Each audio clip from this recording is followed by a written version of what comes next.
কথায় আছে, সৎ সঙ্গে স্বর্গবাস আর অসৎ সঙ্গে সর্বনাশ। এই কথাটার একটা ভীষণ ভালো উদাহরণ আজকে একটি গল্পের মাধ্যমে আপনাদের সাথে শেয়ার করছি। বিজ্ঞানী আইনস্টাইনের ড্রাইভার একদিন আইনস্টাইনকে বললেন, স্যার, আপনি প্রতিটি সভায় যে ভাষণ দেন সেগুলো শুনে শুনে আমার মুখস্থ হয়ে গেছে। এই কথা শুনে আইনস্টাইন তো অবাক।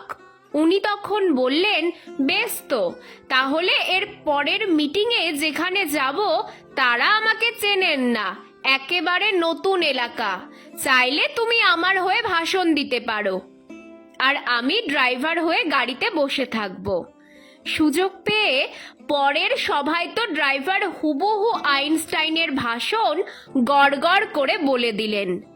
উপস্থিত বিজ্ঞজনেরা তুমুল করতালি দিলেন।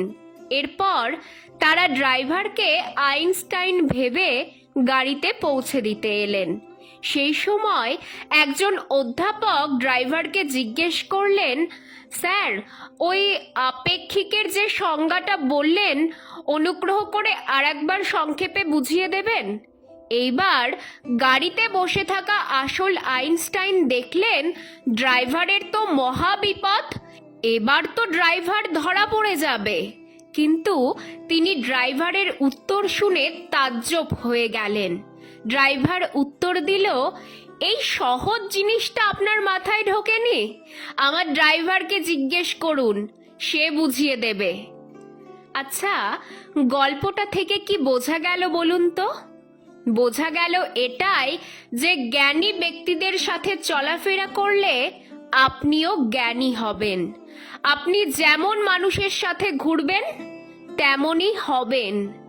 যদি আপনি ভালো মানুষের সঙ্গে থাকেন তবে তার ভালো গুণগুলো আপনার মাঝে সংক্রমিত হবে। ঠিক তেমনি যদি নেতিবাচক মানুষের সঙ্গে সময় কাটান, তার নেতিবাচক মনোভাব আপনার মাঝে দেখা দেবে। তাই এবার আপনি ঠিক করুন, আপনি কেমন সঙ্গ বেছে নেবেন, সৎ সঙ্গ নাকি অসৎ সঙ্গ?